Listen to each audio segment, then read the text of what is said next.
as child-specific advice. The Center for Autism and Related Disorders advises working with a board-certified behavior analyst who has experience with autism before starting any intensive behavioral intervention. Any choices you make in determining your child's treatment are completely at your own discretion.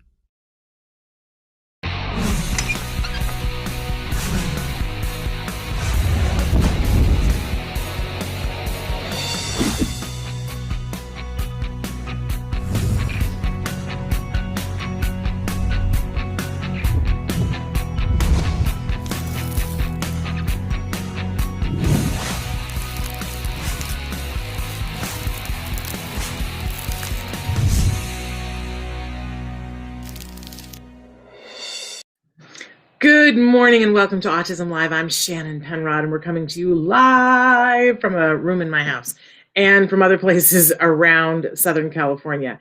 And we have a very special guest today, and I meant to tell our producer that our very special guest might be joined by another person. So if you see another person pop up, we're not sure whether we have somebody else that's joining. I meant to tell you that before. Now is a good time during the live show to tell you that. It's that kind of a week, you guys. There is all kinds. Hello, Julia. So great to see you again.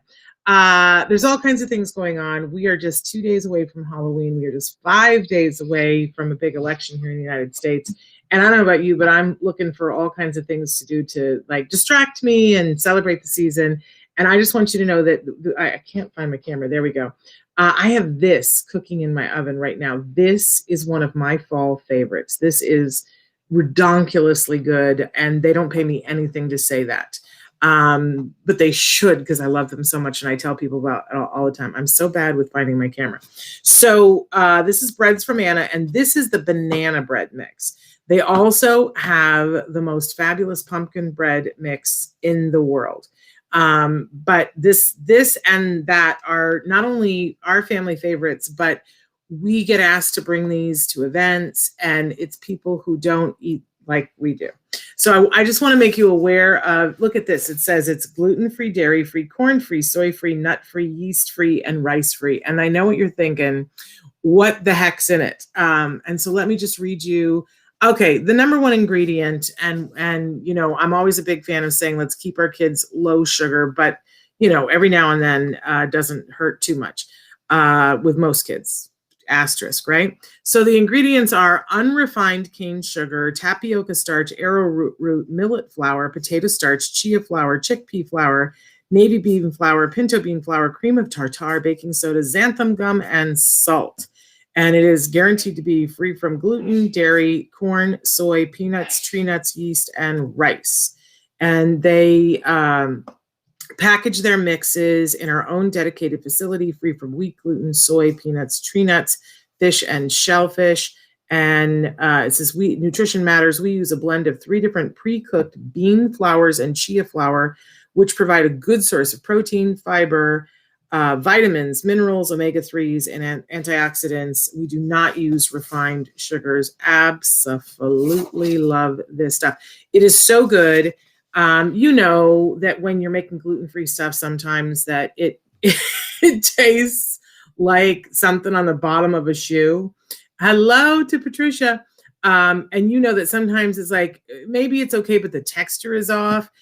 Or there's like, it's like it tastes okay for a second and then the aftertaste comes and you're like, whoa, what was that? This does not have that. I got to tell you, I have made this. I used to make this. This is how long ago, 15 years ago, we would, in the fall, we were doing therapy and the therapist would come and first of all, your whole house will smell fabulous. But even, I shouldn't say this because they're not supposed to eat anything at your house ever. But therapists liked it. Okay, I want to do a shout out to Ava, and I want to say hi to Ava. Ava, I'm so glad you're here, and we just love you so much. So, mwah, to Ava. So glad that Ava is here with us. Okay, and by the way, we said this the other day that if you want to do romper room shout outs, I love to do shout outs to your kiddos. So much love to Ava. And thank you, Julia, for reminding us that Ava is here. So excited that she is here. Hi, Mariana. We're so thrilled that you guys are here. We got a big show this morning, but I had to start talking. And I have met Anna. They have a facility in Iowa, And I have relatives in Iowa, but I didn't meet her in Iowa. I met her at a gluten-free conference, and she is the sweetest little thing. And there are other mixes that they have too. They have bread mixes, they have stuffing mixes. I pretty much encourage you to order it from their website. There are different grocery stores that have it, but go ahead, order it from their website. And I encourage you. And we got to say hi to Mia.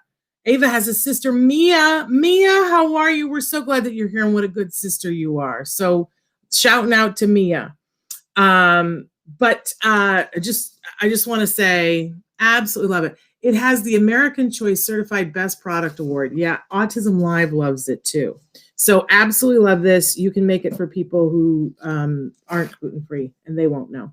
Hey, Nature Love, saying hello to you. All right, you guys. So sorry for that little impromptu commercial. That wasn't meant to be a commercial, but I love it. So I like to order. I should have ordered before I told you guys about it, because I like to order a case each of the banana bread and the pumpkin bread and give it for gifts around the holidays, because it's the gift that keeps on giving, right? So anyway, so thrilled to be here with you guys this morning. We are live right now on Facebook, Twitter, YouTube, and what did I leave out? Periscope. And you can be writing in on any of those places, like a lot of you guys are doing right now. Good morning, Parker. The question was just asked, is this good for diabetics? I got to be honest, I am now diabetic, and so I will not be partaking of this today, but I think it depends for you. It's pretty high in protein, but it's 17 carbs per serving. So it depends on how your sugar is. I know that for me right now, this is not my not going to be my go-to, but I would encourage you to check it out and see. So, and can I just tell you the other trick for this that I have learned over the years, that if you're making gluten-free products, that you need to have your wet ingredients all totally mixed before you add them to your dry ingredients. Because if you really beat gluten-free flours, you will have stringy, horrible, not good texture. So I have a little NutriBullet, and I stick the bananas and the eggs and the oil in it, and then I mix that all up totally so the eggs are really well mixed, and then I fold it in just to make sure that it's all wet.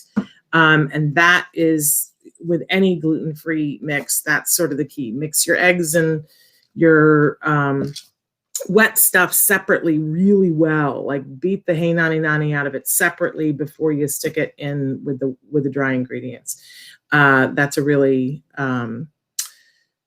a much better way of doing that. But thanks for asking that question, Parker, because there are a lot of folks in this community that are diabetic. And which brings me to my next thing. I want to say that for all of you that are watching, please check us out live, but you can also watch us in podcast. And we are, I just saw today for the first time us on Audible. And I thought that really kind of jazzed me out. So take a look at all the different places. Poor Traven is having trouble squeezing as many of them on as possible. We're on Google Play now. Stop. It's so exciting. So, and we are free on all of those different places that we podcast to. For those of you who are listening right now, because you might have downloaded just the audio portion, we're on iTunes, Google Play, Apple Podcasts, Spotify, iHeartRadio, Ghana, Amazon Music, Google Podcasts, Audible, and Deezer, as well as others. If you're watching live, though, we encourage you to write in on YouTube, Facebook, Twitter, or Periscope. If you're watching recorded, we encourage you to put your chats in the chat on autism-live.com. That is our homepage. We are getting ready in a couple of weeks to unveil the new toy and gift guide, and we hope that you'll check that out. The old one is there now if you're already doing some of your shopping for the holidays. It's not a bad idea to get stuff ordered early. But we have actually a few years of the toy guides that are up on our website.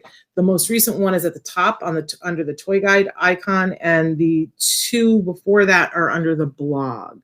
So take a second to check those out. Hey, this show is for the whole autism community that starts with people who are on the autism spectrum that have the diagnosis themselves. We love and respect and want to help those individuals. And we want to make a home here for their voice to be heard. But we also include in the conversation, because we feel that they're a very important part of the conversation, everyone who loves those individuals. That's what we're here trying to provide information and inspiration to that whole community. So I hope that if you're here that you will reach out to us and let us know what we can do to help support you. This is not a one-size-fits-all community. My role here is our happy tour guide on this madcap ride. And my sort of deal why I'm here is because I'm a very proud mom. My son was diagnosed at 2.5. He's now 17, almost 17 and a half. And we love him up, down, sideways, all the way around, and are very proud of him and have been thrilled with the amount of progress that he has made for himself with great resources. I want to help you to get to that point for yourselves as well. Good morning to Nasser. Good morning to Nature Love. We're going to get to some questions here in a minute, but we have a great guest who's going to be joining us. Let's hit it first with our jargon of the day. This is when we take on one word, one phrase, one acronym. We try to figure out what in the hey nanny nanny are those experts talking about? What does this have to do with us? Why should we even care? So today's term, it's an oldie but a goodie. It's antecedent.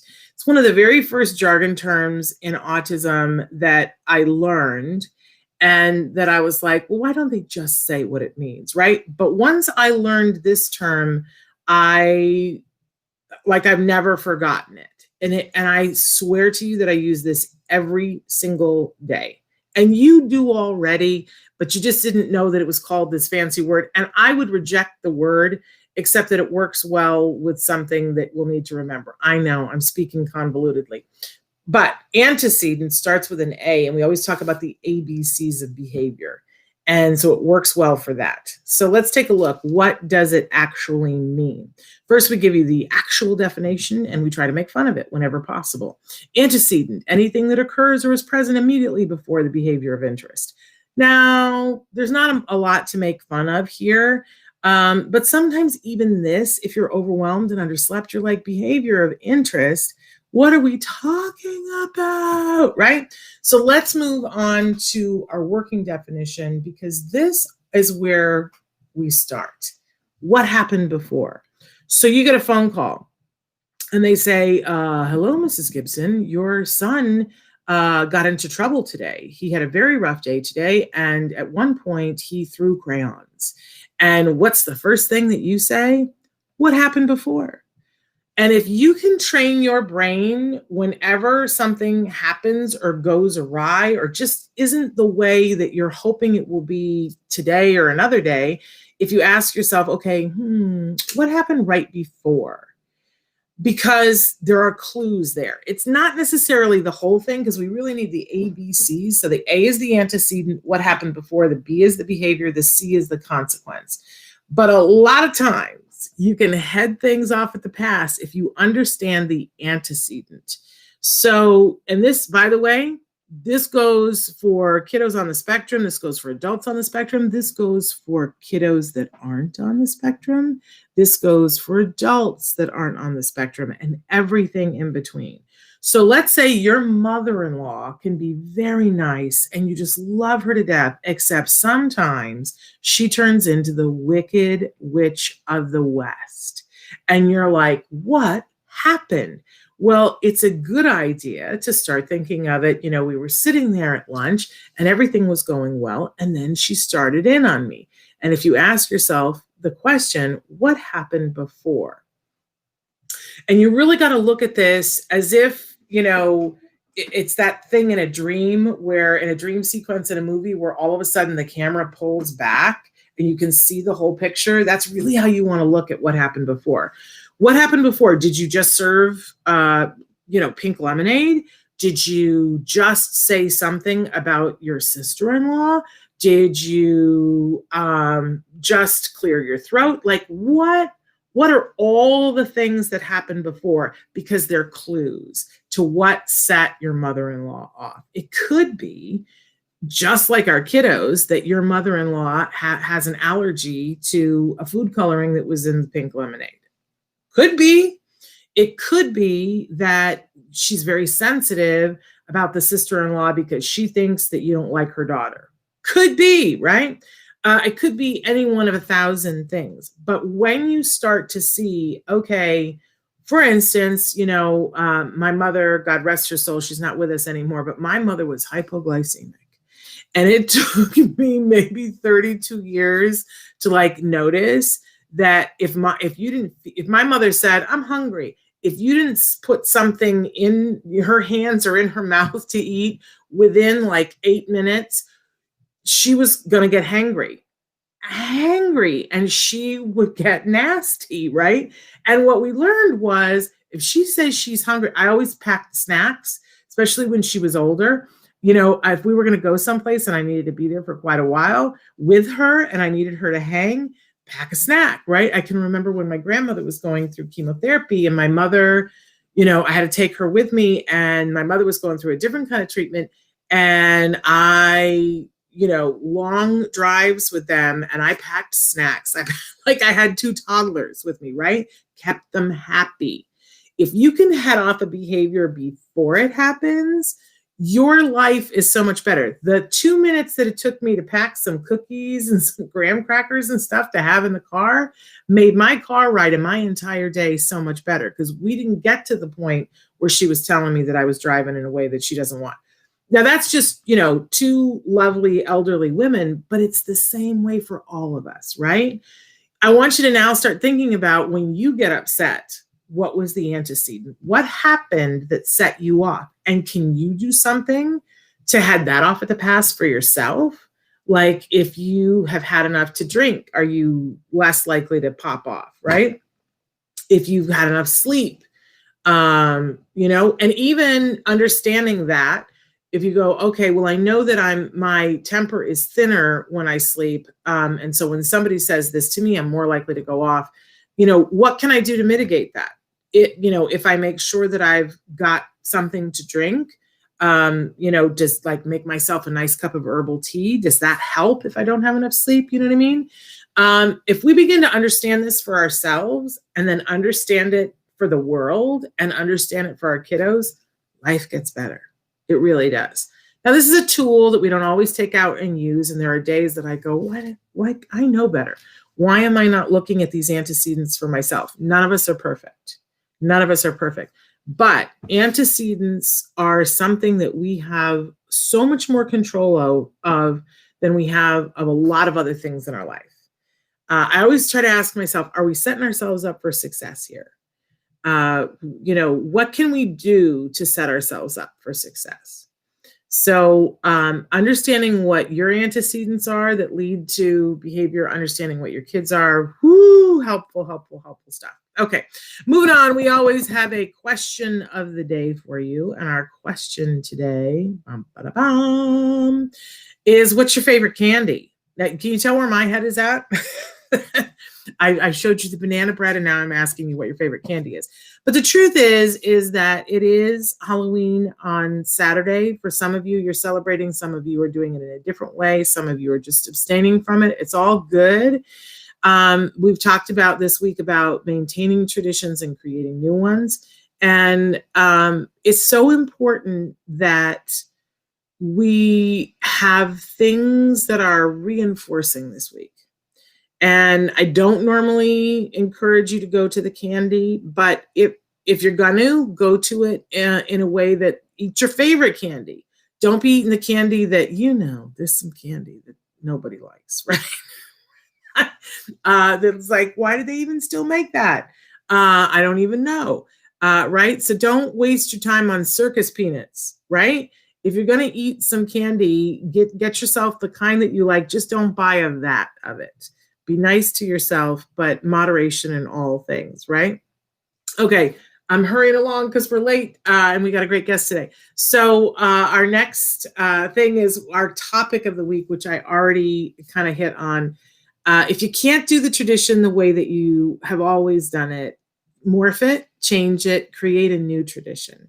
My son came to me yesterday and he's like, so are we going to carve some kind of pumpkin, or are we going to do the watermelon thing? What are we going to do? And I was like, oh, I better order that.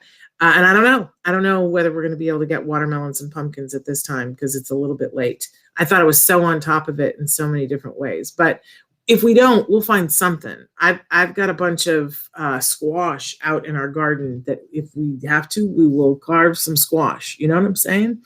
And that will be a new tradition for us to talk about years later and go, remember the year in the Great Isolation when we had to carve the squash? Do what you got to do, but make it about the connection, not about what it, not about, well, we've always done it this way, so we have to do it this way. The truth is that doesn't hold water. This will be memorable too. It's about connecting with your loved ones in a way that's meaningful. Yeah. Okay. I've hurried through that, but I wanted to get to our guest, who is amazing. She's been on the show many times before. Elaine Hall is the founder and executive artistic director of the Miracle Project. And we're so thrilled that she is here with us today. And Traven, she may have a guest that joins us as well. And I'll have her talk about that in just a second here. And you guys, I'm going to try to get to some of your questions, and I apologize. I love that you love anything that's gummy. I'm a fan of the gummies as well. So is Elaine with us? Can we bring her on? She is there. Look at her. Hi, Elaine. Hi. Oh, so great to be with you. And I love, can you guys hear me okay? I'm good? Yeah, there was a little rustling for a second, but now we can hear you. Okay. I love what we were talking about with the Antecedent event and how it affects all of us, right? Not only our students and friends on the spectrum, and because we're all neurodiverse, really, and we're all impacted by our environment and our sleep and all of that. And I love what you were sharing about. I used to remember I would get phone calls that would say, out of nowhere, Neil just, took everything off the table in the cafeteria, and then going, really, out of nowhere? Yeah. And then you kind of do the steps backwards, and you realize he didn't want to go in the cafeteria in the first place. Right. And he asked to leave, and they said no. And then a group of cheerleaders came in and started screaming and yelling. And then someone dropped a tray, and then out of nowhere, Neil threw everything off the table. And what did they do? They took him out. Well, what did he want in the first place? Yes, so, he wanted out. He wanted out. In the first place, right? And so it's so much about, like what you were saying, I was just remembering it. It's so much about listening, and listening early on to what our kids need and want, so that we aren't caught in that out of nowhere, right? Yes. Yeah, it makes me crazy when people who should know better, because I'm a former teacher, and it's not like this information isn't available to teachers when they're like, yeah, and I get it. When people are new to the game, they go, my child is engaging in this behavior that's just random. It has no reason. It has no purpose. And that's one of the first things that we learn is that doesn't exist. Everything we do, everything our kids do, there's a reason for it. It's some form of communication. So thank you for reminding us.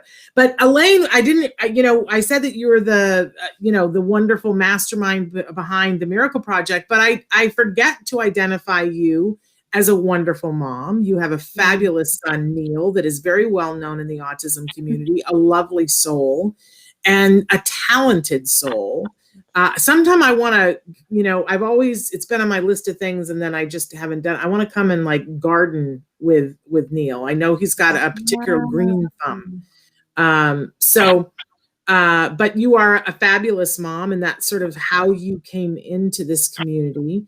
But fortunately for us, you have shared what you learned along the way in so many different ways and created. First, there was autism.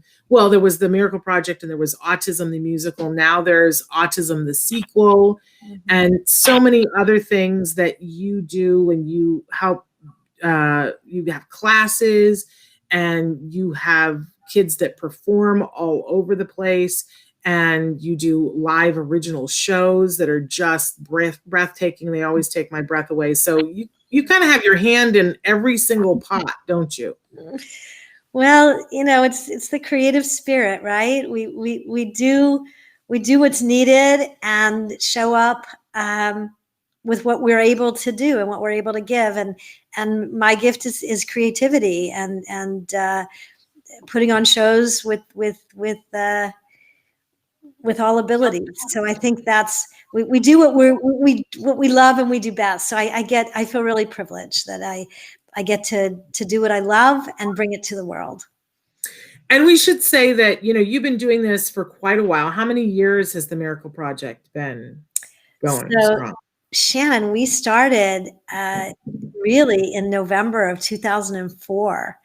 So, and our first show was in 2005. So we're going on 15 years and 15 years, and we're going to be sweet 16, next for our shows. So I'm really excited. And because of the pandemic, we pivoted to a virtual format, and the challenges of the pandemic is the isolation, the depression, the anxiety. And so we've really brought our programs to those who need it most, which is really all of us, and about creating community. So all of our classes are virtual now. We have people from literally all over the world attending our classes. And so it's been where we sing and dance and act, and we also have social skills that are evidence-based, and social skills we get to practice real world types of things in a safe, fun environment. So I feel really grateful that we can be of service at a time when our friends need it most, when I need it most. I mean, my happy days, my happy time is when I'm in class with my friends and my students. Yeah, I'm, like everybody else, no one is loving COVID. Nobody's loving the isolation. Like, we're all, struggling with it. But I gotta say, I'm always trying to look for, what have we learned in this time? How are we growing during this time? What can we make the most of during this time? And I have to say that one of the biggest blessings I have seen is that so many people like you went, okay, I'm not going to be able to do it this way, so how can I do it? And I think that we've all learned about what can happen. And for years, we had people who would write in and say, well, I love hearing about the Miracle Project, but, I'm in Delaware. And do you have it here? And now you are in more places than just Los Angeles, and you do go and do workshops, in different places, and go and set it up so that even after you leave, that there is the capability of it existing. But nothing like now when you can get to people all over the world. I just love it. So I'm just noticing in the chat that we do have a guest, that Michael Stein is here, and I want you to introduce him, Elaine. Absolutely. Well, I'll give a little bit of antecedent event to that, but just to piggyback first of what you said is, yes, we do the Miracle Project trainings all over the world, and I'm still doing it. I've been in Washington D.C. from my couch. I've been in Detroit from my couch. It's been really wonderful, where we're training people and speaking about the Miracle Project. But yes, right now we're virtual, and we've got people as far away as Denmark and Delaware and Wisconsin, everywhere coming to our classes. So I do want to make that available to your viewers. And I want to give, and then one other thing about what you were talking about with the Antecedent event is that it's never too late to start the day over. Mm-hmm. So by knowing that we're off center ourselves, by practicing mindfulness and getting centered and reminding ourselves of what is good, what is the air that's blowing on our face, somebody's smile, just reminding ourselves of where we are can actually help restore us to what we need so we can be there for our kids. So, so that being said, I wanted to share some background on a very dear friend and a brilliantly talented musician, singer, songwriter. He's a cantor at a synagogue in Los Angeles. And Mike Stein has been a dear friend for many, many years, and we've always wanted to collaborate. He is a cantor at a synagogue in Los Angeles, and he also works with churches in inclusion. And he, a multi-faith, he called me one night, like 10:30 at night. And Mike is a night person and I'm a morning person. So he calls me one night around 10:30. I'm kind of half asleep and he's wide awake, very upset because he had worked with a group of students from his choir. And he can tell you, he worked with a group of students from his choir, and they were asked to be in a commercial, students that have disabilities to be in a commercial, an inclusive commercial. And of course, they were all excited and they worked really, really hard learning the song, self-taping. And he found out that they were edited. They were on the floor and not put into the final product. And he was all upset and said, can we do something together? We're like, of course, because the whole thing about the Miracle Project is that it is a program that is fully inclusive. We're not a program for people with autism. Right. We're neurodiverse. We have everything. Or I like to say anyone who gets kicked out of any other program is what the Miracle Project's about. So of course, so Mike and I started to work together on a song, and that really celebrates diversity, celebrates inclusion, celebrates belonging, because that's what it's about. It's not about including somebody. None of us want to be included. It's about belonging and knowing that we're all one. We're all one. So Mike and his genius, and I do have to say he also was in the original cast of Jesus Christ Superstar. So that's amazing. He's amazing. He gathered together. The Miracle Project produced this video, which I guess I'll introduce Mike and then we'll see. And so the Miracle Project produced it with Mike, and he brought in so many of his good friends, which are incredible performers and celebrities and just amazing people. And we brought in the Miracle Project performers and the Kol Tikva performers. And Mike, take it away. All right. Well, that's a great introduction. Thank you. Thank you.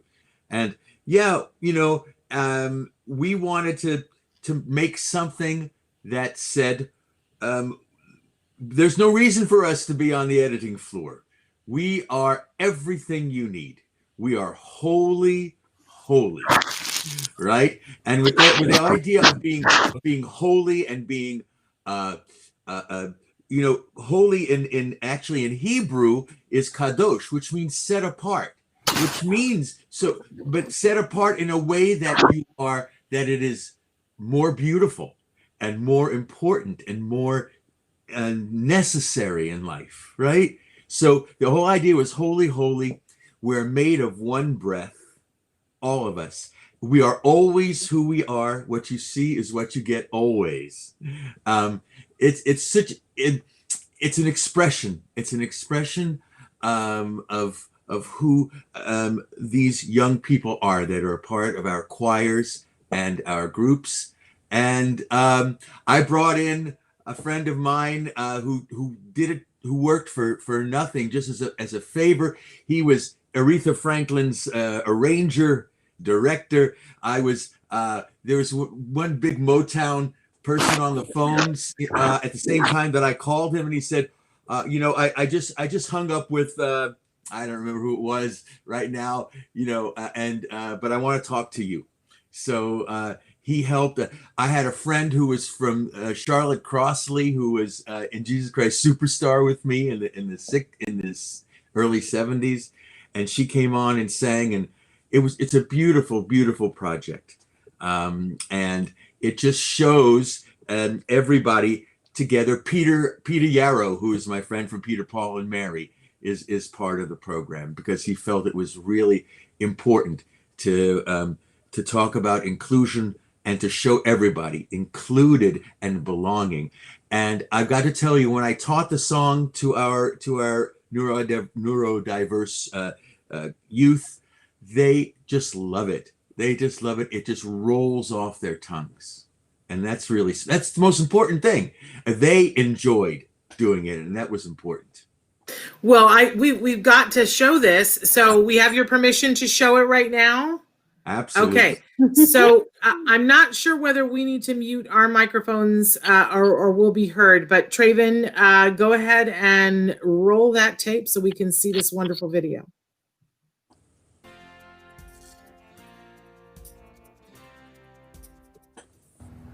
Blood is the most important thing that God created, and we see that in His breath. God's breath is what lives in us all.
The present, the future before us, not an afterthought. You thought you could ignore us?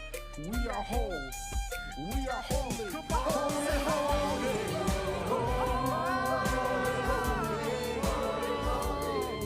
Created. That's right.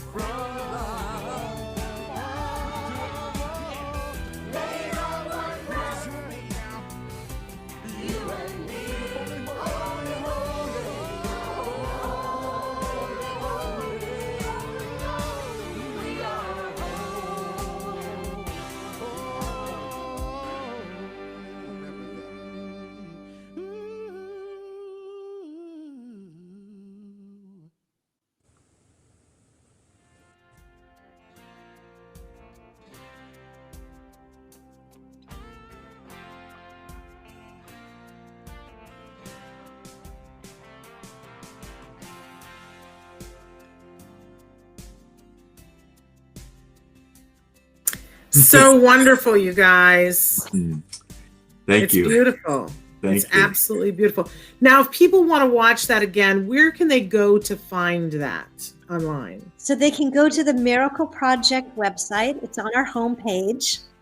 And please watch it, share it. It's our statement of love that the world needs now more than ever. We've received comments from people saying that they with all the everything that's happening right now in the world, that they needed to see this. So we've gotten from therapists, doctors, attorneys, performers, everyone has said, just shared how this has touched them. So please come to our website, please share it, and comment on it. It's a YouTube video that's available for free for everyone. And we've had it shown in synagogues, it'll be shown in churches. And I want to say, in honor of Disability Awareness and Employment Month, that all of the performers are getting paid for their performance. And we were gifted a donation from some wonderful grantors, as well as the Jewish Community Foundation, Jewish Federation.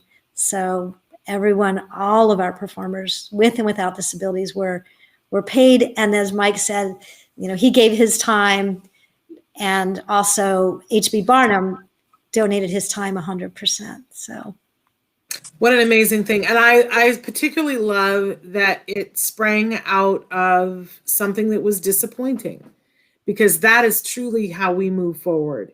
And for me, it's the lesson that we all need to be aware of. Things don't always go how they should. Yeah. Things don't always go as we would like them to be. People are not always their highest selves. We can't control that. But, we've been talking about antecedents earlier today, but we can also talk about consequences, which are reactions. And it is not as much of what other people do, but how we react to it. So, Michael, I love that instead of, just getting depressed or angry about the fact that the work that you had done with all these young people was on the cutting room floor, you decided to do something that really has the ability to change the world and change hearts and minds. So congratulations to you for setting that example for all of us. Thank you. Thank you so much. It's a really wonderful thing. So and Mike and I are now being asked to speak now all over. We share the video, and we're speaking, we're bringing our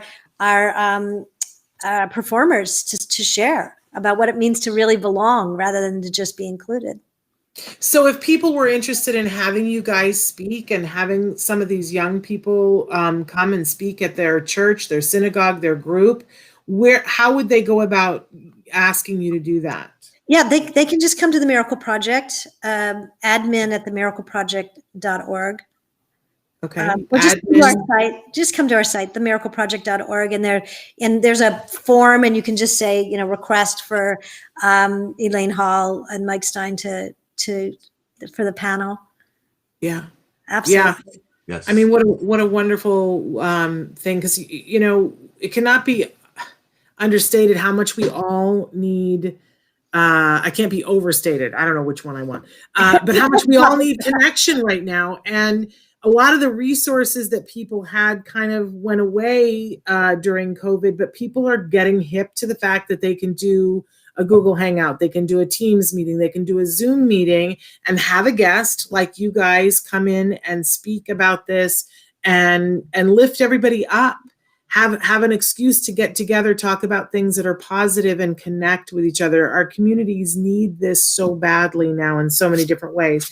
And what I think for a lot of the people watching, whether they themselves are on the spectrum or they have kiddos that are on the spectrum, and seeing the abilities that we saw in the video of people who were shining in their, standing in their light and shining. If somebody says, okay, well, I want to be able to do that, or I want my kid to be able to do that, as we said at the start, you have classes. That's a great way to get started. So how I know they can go to the website, but give us a little bit more direction on what they would need to do. Okay, well, something fun for tonight. We're talking about traditions and changing traditions. We have a Halloween party tonight. And it's a Zoom Halloween party. So that's the first way to get to know us, because we'll be doing the Monster Mash and singing and just having a blast. And it won't be scary, because I know some kinds of Halloween things can be scary for some of our kids, but it's not going to be scary. It's going to be fun. So that's one way to get to know us. What time is that, and how do they connect, and do they have to register? Give us the whole. Come and register. Again, it's right on our website. So come and register, and we'll send you the Zoom link. It's free. What time? It's free. It is at 4:30 Pacific Standard Time. Okay. Because I know somebody was asking me about it yesterday. Right? I can't read the. It's so small, Traven. We can't read it. What time does it say? I apologize. It says 5 p.m. We were going back and forth. 5 p.m. 8 p.m. Eastern time. So it's 5 p.m. West Coast, 8 p.m. Eastern, and don't ask me to do Central. But so come and join us. It's going to be so much fun. We're really jazzed about that. And then our classes. So we have social skills classes for different age groups. And then we have our musical theater classes for different age groups, and a professional level class for those who are seeking employment in the entertainment industry. So we have all different levels, but the best way is just come on our website, go to the info@themiracleproject.org, and we will respond right away. And Michael, I'm so glad that you were able to join us. I gotta know, how did you and Elaine meet? We go back a long, long time. Her father of blessed memory was a very dear friend, her father and her mother. And we've known each other since the early 70s, I guess. Long time. Yeah. Well before autism was her calling. Yes. But how wonderful that you guys can connect on so many different levels, including that. Because you know what I always say, old friends are the best friends, but old friends that have that you knew before you became part of the autism community, who stayed with you and got involved with you, are the best. Best. It's a dream come true. It's, we've crossed paths here and there because of the work we were doing, and we said, we got to get together. And then, as Elaine said, I called her one night and I said, I don't know how to deal with this except to do something, and we did, and I'm so proud of it. I do a lot of work, and I said, I'm done with it. I watch this over and over again. Every time I see it, I see something new and exciting, because to see, this, like Peter Yarrow and all of my friends coming together and wanting to be in this same video, standing right next to, they're not standing, but they're, placed right next to each other. It's just. So can we expect more along this line? Is this just the first of many that you guys are going to collaborate? Yes, we're going to be applying for grants, and this is the first of many. I mean, Mike is a prolific writer, and I'm a storyteller. So together we really we have so many ideas, and it's all about belonging. It's all about belonging. And fantastic, you guys. And, wait till you hear Mike sing. Well, you heard him on the video, but wait till you hear him. Yes. He'll be singing, and yeah. Well, I look forward to a concert in the future, whether it's something that's online, or of course we all long for the day when we can be in a room together. And hopefully sooner as opposed to later. But I just want to thank you guys so much for doing this at a time when we all need it, and for creating work for individuals on and off the spectrum. What a wonderful, wonderful thing. We hope that you guys continue to do. And Michael, thank you so much for taking the time to be with us this morning. We weren't sure if we were going to have you, but this is just a wonderful treat. Thank you. Thank you for having me on. It was really wonderful. Thanks. Fabulous. And if you guys don't mind, we have a bunch of questions. If you guys want to stay, they're questions about autism, not as much about your project. I don't know if you want to stay for that or I'm going to field them. Would you like to stay or go? I'm good till 11. So if I can help answer anything, I'm happy to. I always love hanging with you, Shannon. So Michael, would you like? I have an appointment at 11, so I've got to go. Well, thank you for being with us. We really appreciate you. What a wonderful human being you are, and so glad you're a part of our community. Thanks. Me too. Thank you. Right. Bye-bye. Bye. Yes, big hearts. Okay, so I'm so glad that Elaine is staying with us. I just wanted to get to, especially there's one question here, and I'm sure that both Elaine and I, as moms, will have some memories of this. Somebody wrote in and said, my daughter is 32 months and is on the path of recovery. And we'll talk a little bit about that term in a second because people have different reactions to that, but I want to honor what you put here. And mom says she has joint attention, imitation, social play, gestures, toy play, attention span, but I still feel that there's a gap socially as she's not initiating. And she wants to know, I'm assuming, I don't know that that's mom or dad. They want to know, will initiating interaction come through time or does that take stages? And I want to address the question first, and then we'll go back and talk about the term recovery, because I know that that's very reactive for a lot of people. I'm saying good morning to Helen too. Hi, Helen. So, I'll tell you what's hard for me. I'm not good at math. So when somebody says 32 months, I have to like take off my shoes and count. Like I have to figure out like how old is a 32-month-old? But is that a 3-year-old? Am I wrong? Almost 3. Okay. I'm really not a math person. But I just want to say, and I can't wait to hear what Elaine says, that one of the things that's hard in the autism community, because our children will develop at a different pace, maybe than the chart that we were given or the chart that's in our head of kids that we've known before. It's still, we need to be careful that we don't have an expectation that they be able to do something that isn't even on the chart that I don't like, right? But at that age, social skills are, for anybody, are not where we hope that they will end up, because it's where the very beginnings of social skills starts to emerge. So in that long list of abilities that your child has, I just think you're doing really well. If a child has joint attention, the social stuff, there are stages, but it does take time, and it takes a while for other things to be in place, and there are precursors. So I just want to tell you, you're doing a great job, and to be patient. I love to recommend the skills curriculum, skillsforautism.com, that if you want to see like sort of what the stepping stones are, but it's going to tell you at that age that they shouldn't be able to do a lot of things socially. And the fact that they're not initiating socially is, I know, of concern to you, but it'll come in time. That's what I want to say about that. But Elaine, you work on things in a very unique way with students, meeting them in play and doing a play.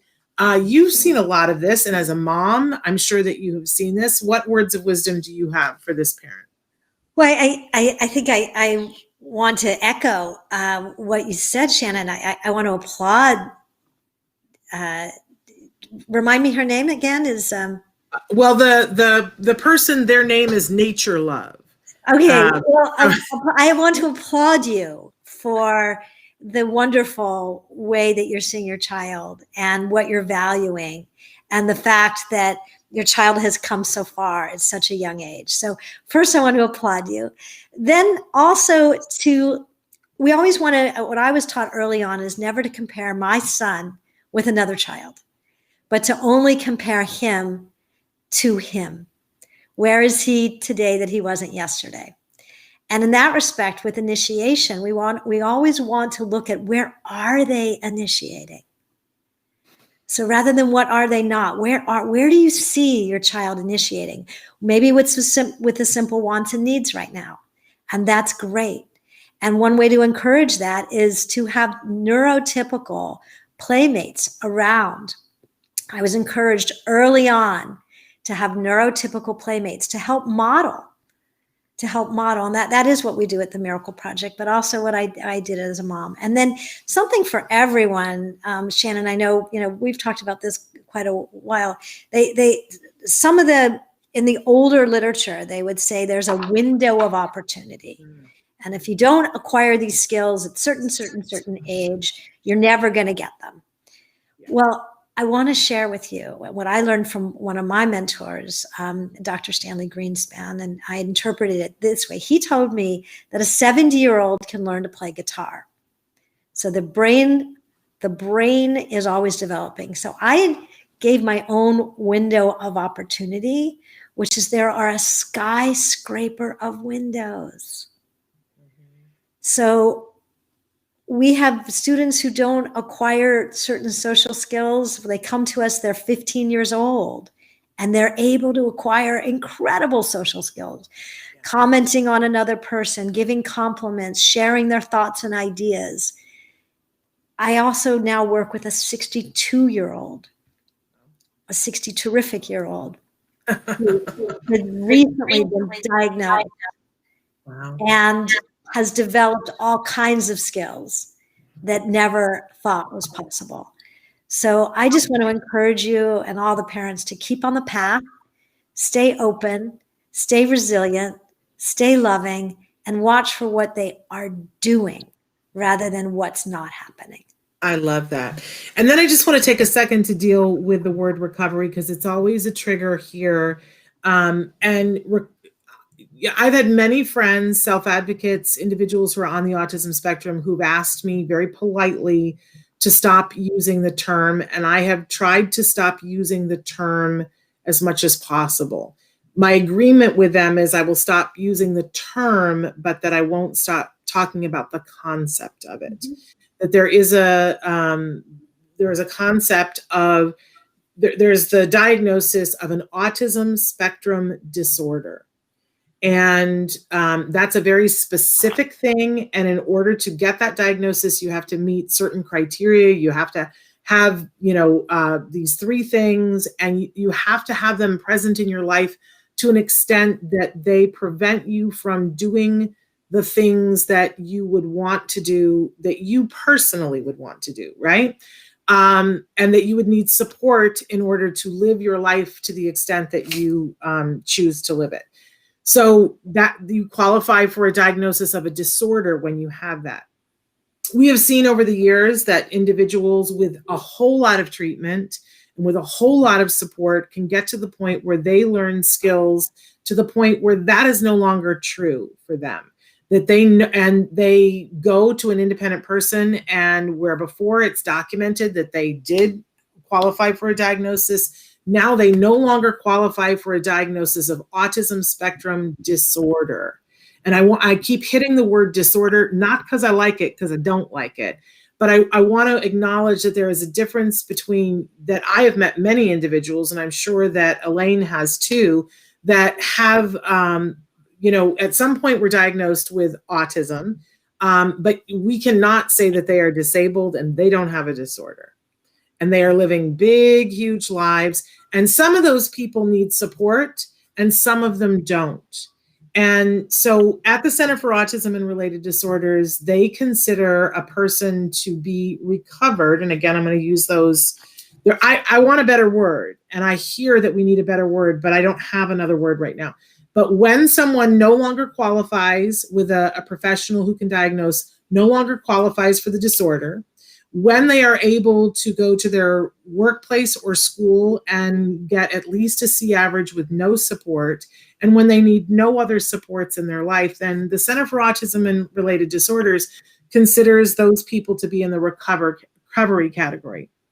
Doctors now, I don't know if you know this, Elaine, they classify that as autism in remission, because we do not have yet words for this. But I want people to know that it is not, it is, I've seen it personally. It happens, it can happen. It does not happen for everyone, but I have seen individuals gain skills to the point where they cannot qualify for the diagnosis and they don't need supports in their life. their brain still works in this wonderful, beautiful, unique way, and processes information in a different way. Nobody has changed them. I want to make sure that we say that, but no one would call them disabled, including themselves. And they don't need more support. So, but I know that for a lot of you, it's a word you don't like, but I do believe in the concept. But Elaine, I don't know if this is something, and I'm putting you on the spot here. Do you want to say anything, or do you want to plead the fifth? No, I mean, I think you summed it up beautifully. I always love leaning into neurodiversity. And like one of my best friends is Dr. Stephen Shore. Have you had him on the show? We have interviewed him in many different places, and I keep talking about having him on the show. We need to have him. But we've interviewed him. He's been on the show, just not in this format. Got it. You've done so much. Anyway, I can help make that happen too if you want. But anyway, he's one of my closest friends. He is a professor at Adelphi University. He is, as he says, one of the only professors who teaches about autism, who shares that he has autism, though many people in universities have autism. And he travels all around the world and speaks about autism, and now, from his couch. So one would look at him and say, oh, you are recovered, right? But the reality is, because of the way his brain works and the way he processes and the way he cares for himself and the way he's learned to respect his unique profile, he, in his own being, qualifies boldly as being on the autism spectrum. So I think it's individual. I always have trouble with, and I hope this isn't controversial, but I have trouble with being defined externally. And I mean, I'm neurodiverse. I have high sensory sensitivities. We've talked about this, Shannon, in different ways before, but I think each person has the right and the obligation to define themselves in whatever way that they believe. And if allowing others to know, listen, I have a sensory processing challenge and I need learning how to advocate for yourself, no matter what your ability is, helps you. And I think that's one of the keys that those who test off the spectrum now have learned. Yeah. And it really goes back to the first question too, really, is that what is the child, what is the adult able to now do where they can advocate for themselves, provide the necessary supports so that they can function. They have the ability that is not a disability. And then it goes back to the other thing, and I've written about this quite a bit, is that we all have strengths and challenges. Absolutely. Wow. Which leads me to, I don't know if I've told you this. Do you know who's on a week from today is Barry Present. One of my closest friends. Wonderful. And so he will speak very efficiently and effectively to this. He is the author of the book Uniquely Human. So yes, and so we've gone over, but I think it was for a good cause. But so thrilled to have you here today, and thank you for having Michael join us and give him our love. But thank you so much. And just reminding everybody, this afternoon, Halloween party, make sure that you go to themiracleproject.org and register if you or your child would like to go or your teen or young adult would like to go to that Halloween party. It sounds like it's a gas. Fun. Wear your costume. There you go. Halloween it up. Whatever. That's right. Okay, we are back tomorrow. Tomorrow is our Halloween show. And if you've watched over the years, you know that Nancy and I like to do up Halloween. Nancy Allspaw Jackson will be here. And somebody is saying, thank you, Elaine and Michael. I can't wait to share your song, Teach the Talent event at the Adath Israel Congregation in Toronto, Canada.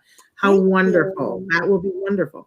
But don't forget, tomorrow, be here to see who Nancy and I dress up as Halloween. I hope we can pull it off. It's good. I can't tell you. I got to see that. And we're go. Right now we're yes, I got to go too, but we're back tomorrow. Until then, give your kiddos a hug from me and one for you too. And tune in tomorrow. You won't want to miss it. All right. Bye-bye for now.